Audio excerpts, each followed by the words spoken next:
Hello friends, today we are going to discuss parallel combination of registers। ठीक है, तो series connection हमने पढ़ लिया था, आज हम पढ़ेंगे पैरेलल कनेक्शन। ठीक है, तो उसके लिए हमने अलग अलग रजिस्टर्स लिया है। ये हमारे पास एक रजिस्टर्स है जिसकी रेजिस्टेंस R1 है। ये हमारे पास सेकेंड रजिस्टर्स है जिसकी रेजिस्टेंस R2 है। ये हमारे पास थर्ड रजिस्टर है जिसकी रेजिस्टेंस R3 है। ठीक है, ये इसका फर्स्ट इंड, ये इसका last end, first end, last end, first end and last end. ठीक है, अब पैरेलल कॉम्बिनेशन में क्या करते हैं, सारे रजिस्टर्स के फर्स्ट इंड को एक कॉमन पॉइंट पे हम क्या करते हैं, कनेक्ट कर देते हैं। फिर क्या करते हैं, सेकेंड इंड के सारे रजिस्टर्स के सेकेंड इंड को एक दूसरे कॉमन पॉइंट पे हम क्या करते हैं, कनेक्ट कर देते हैं। ये इस तरह से। ठीक है, तो ये कैसा बन जाएगा, जब हम इसको कनेक्ट करेंगे, इसको पकड़ा हमने ऐसे कनेक्ट कर दिया, इस वाले को पकड़ा ऐसे कनेक्ट कर दिया, तो ये कैसा बनेगा, तो ये कुछ इस तरह का बन जाएगा।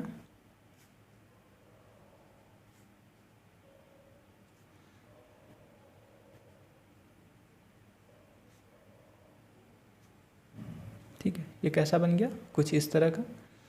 थोड़ा सा इस पोर्ट को, इस वायर को हम खींच के लंबा कर देते हैं, ये इस तरह से थोड़ा पोर्ट दिखना चाहिए। तो ये हमारा फर्स्ट इंड और ये हमारा सेकेंड इंड।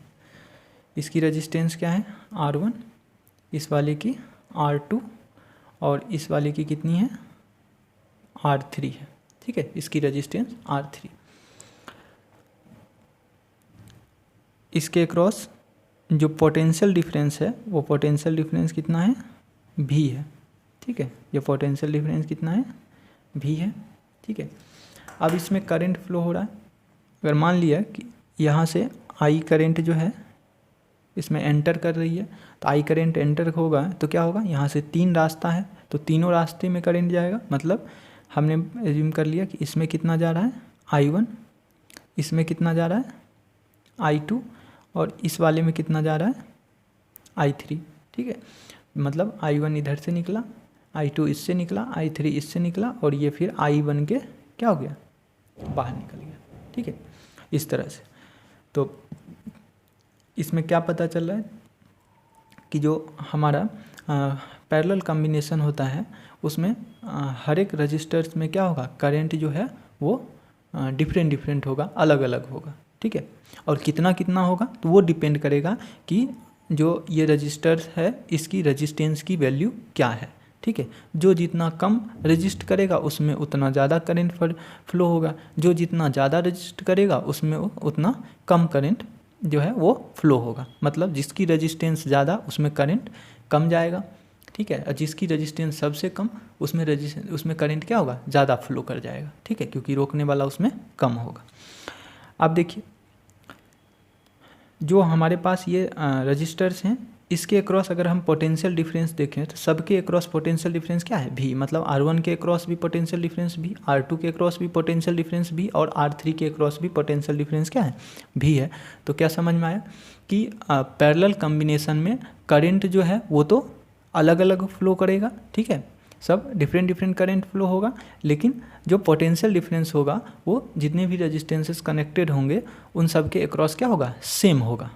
ठीक है, मतलब हम इसको क्या लिख सकते हैं कि पोटेंशियल डिफरेंस अक्रॉस R1 वो कितना होगा, V1। Potential difference across R2 वो क्या होगा, V2। Potential difference across R3 वो कितना होगा, V3। और ये सब के सब क्या होंगे, इक्वल होंगे, और वो किसके इक्वल होगा, इस V के इक्वल होगा। ठीक है, ये तो हमने एक पहली बात लिख लिया।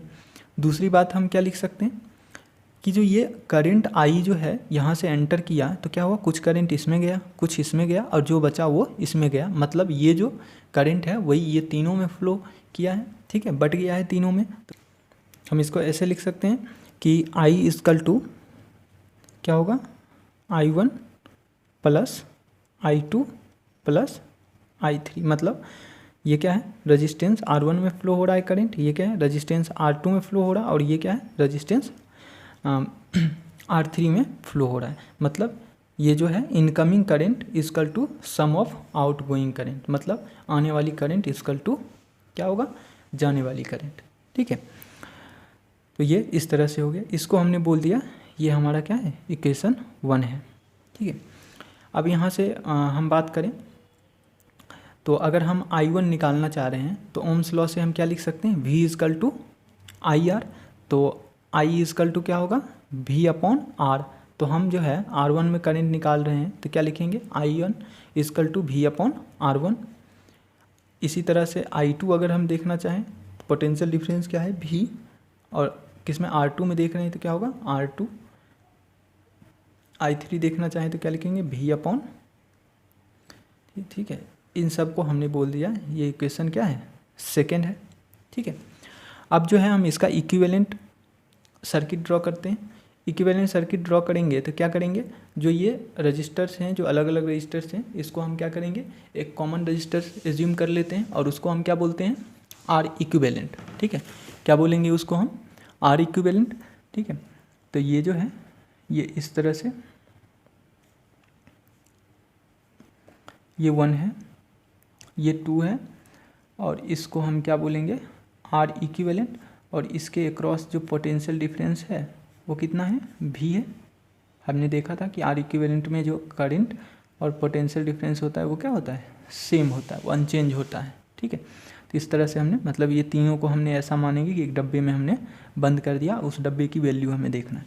यहाँ से अगर हम ओम्स लॉ अप्लाई करें तो ओम्स लॉ जब हम यहाँ पे अप्लाई करेंगे तो क्या लिखेंगे, V equal to I R equivalent. ठीक है, तो यहाँ से I इजकल टू क्या लिखेंगे, V अपॉन आर इक्विवेलेंट। इसको हमने बोल दिया क्या, इक्वेशन 3। ठीक है, इसको हमने नाम रख दिया इक्वेशन। अब जो है इक्वेशन 1 में हम क्या कर रहे हैं, इक्वेशन 3 और 2 की वैल्यू पुट कर दे रहे हैं। तो यहाँ पे I की वैल्यू क्या हो जाएगा, ये वाली चीज़ V upon R equivalent. I1 की वैल्यू क्या होगा, V अपॉन R1, और I2 की वैल्यू क्या होगा, V अपॉन R2, और I3 की वैल्यू क्या होगा, V अपॉन R3। हाँ, यहाँ से इसको अगर हम देखें तो ये इस तरह से V कॉमन हो गया, तो 1 upon R1 plus 1 upon R2 plus 1 upon R3, V से भी कैंसिल हो गया, तो यहाँ से 1 upon R equivalent equal to क्या होगा, 1 upon R1 plus 1 upon R2 plus 1 upon R3। ठीक है, तो ये क्या हो गया, आर इक्विवेलेंट की वैल्यू हो गया। ठीक है, तो वहाँ पे अगर हम सीरीज में देखें तो रेजिस्टेंस क्या हो रहा था, सीधे सीधे ऐड हो जा रहा था, और पैरेलल में जो होता है वो रेजिस्टेंस क्या होता है, 1 अपॉन करके क्या होता है, ऐड हो जाता है। ठीक है, तो फार्मूला याद रखना है इसको। ठीक, अगर हम जनरल फार्मूला की बात करें, मतलब अगर n नंबर ऑफ रजिस्टर्स जो है वो पैरेलली कनेक्टेड हैं तो उसके लिए जनरल फार्मूला देखें तो क्या लिखेंगे, general formula for n resistors in parallel.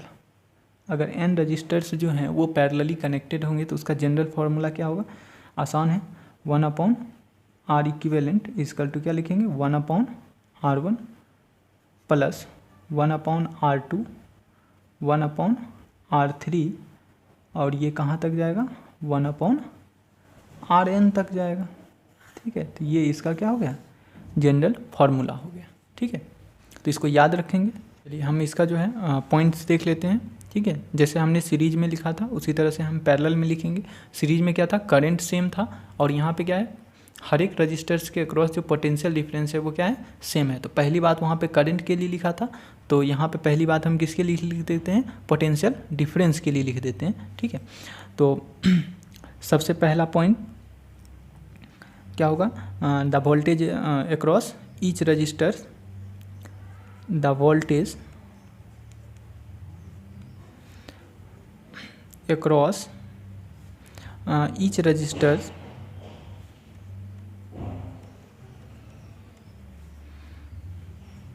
of a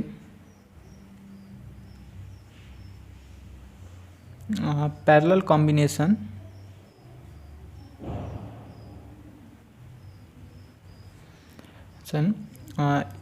is the same and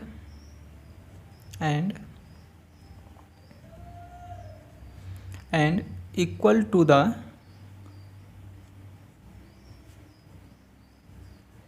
voltage across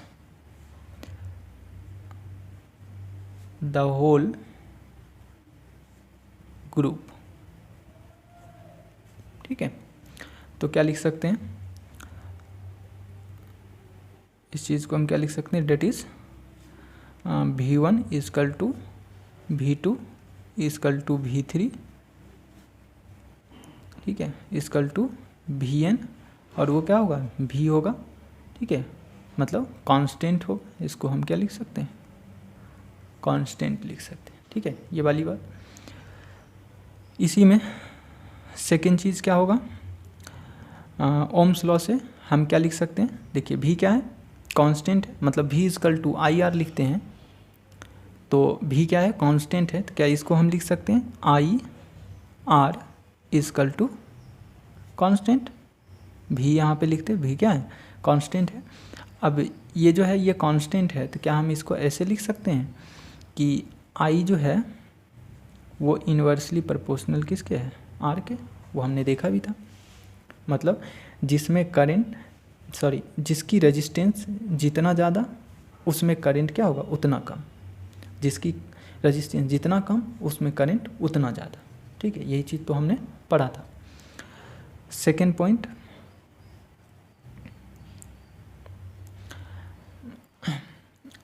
जो है इसी चीज़ को हम देख के इस पॉइंट को लिख सकते हैं। तो हम क्या लिख सकते हैं, करंट का रेशियो लिख सकते हैं। तो I1 मतलब पहले वाले में करंट का रेशियो, ये सेकेंड वाले ब्रांच में करंट का रेशियो, ये थर्ड वाले में, और वो जो इक्वल होगा, ठीक है, वो किसके इक्वल होगा, 1/R1 is to 1/R2 is to 1/R3, ठीक है। वहाँ पे याद होगा हमने वोल्टेज का रेशियो लिखा था, यहाँ पे हम किसका लिख रहे हैं, करंट का। क्यों, क्योंकि यहाँ पे वोल्टेज सेम है, करंट डिफरेंट है, तो करंट का लिख रहे हैं। वहाँ पे क्या था, करंट सेम था, वोल्टेज डिफरेंस था, तो वहाँ पे है, ठीक है। अगली चीज़, थर्ड वाली पॉइंट क्या लिखेंगे, जो इसमें टोटल करंट था I, वो क्या था, टोटल जो अलग अलग ब्रांच में जो करंट फ्लो हो रहा था उसके सम के क्या था, इक्वल था, ठीक है। तो क्या लिखेंगे, the total current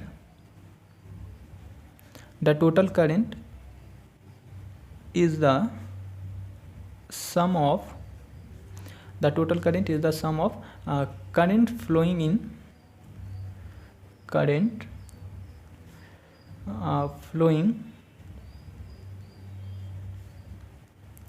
in different branches, ठीक है। और उसको हम क्या लिख सकते हैं कि I जो था वो क्या था, I1 plus I2 plus I3, ठीक है। अगर n है तो हम क्या लिख सकते हैं, n के लिए लिख सकते हैं, तो इसको हम क्या लिख सकते हैं, इस तरह से IN लिख सकते हैं। n ब्रांचेस होंगे तो उसमें करंट फ्लो होगा, ठीक है। अब जो है चौथा पॉइंट, हम क्या करते हैं, कनेक्शन हटाते हैं। तो अब देखिए ध्यान से, ये इस तरह से हमारे पास कनेक्शन था, पैरेलली कनेक्टेड इस जो अभी हमने रजिस्टर्स को पैरेलली कनेक्टेड किया था वो इस तरह से था 1 2, ठीक है।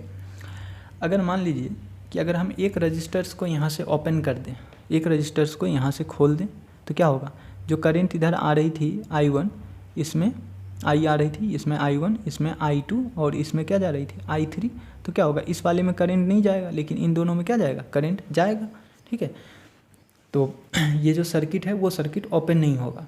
लेकिन उस वाले में क्या था, सीरीज वाले में, कि एक भी रजिस्टर्स को अगर हम बीच से हटा देते थे, ब्रेक कर देते थे, सर्किट ही ब्रेक हो जाता था और सर्किट ओपन सर्किट की तरह वर्क करता था और करंट फ्लो होना बंद हो जाता था, मतलब जीरो करंट फ्लो हो रहा था, ठीक है।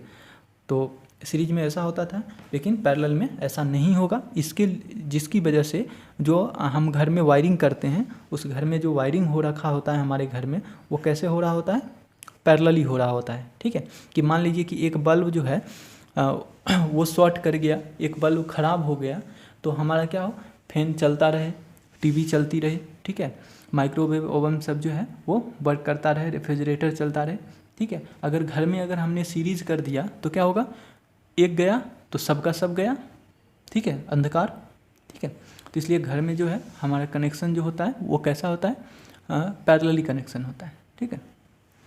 तो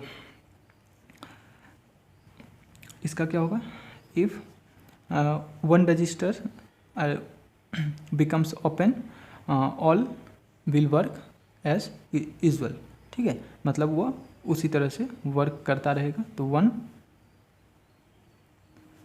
रेजिस्टेंस बिकम्स ओपन, अगर एक को हम ओपन कर देते हैं, कोई फर्क नहीं पड़ेगा दूसरे को, वो दूसरा जो है वो क्या होगा, खुद ब खुद जो है वो पहले की तरह जैसे वर्क कर रहा होगा, ठीक है, वो उस तरह से वर्क करता रहेगा एज यूजुअल, ठीक है, पहले की तरह आसानी से वर्क करता रहे। जो सबसे लास्ट वाला पॉइंट है वो हम आपको लिखवा नहीं रहे हैं, ठीक है, वो वहाँ पे भी हमने बोला था, यहाँ भी बोल देते हैं।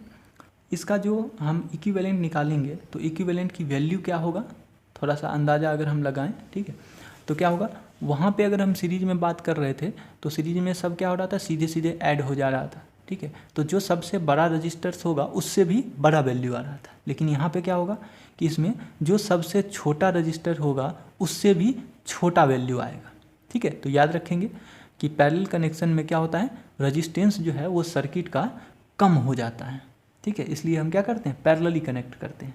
और हमें क्या चाहिए, सर्किट में रेजिस्टेंस कम होना चाहिए, क्योंकि जितना रेजिस्टेंस कम होगा लॉस उतना कम होगा।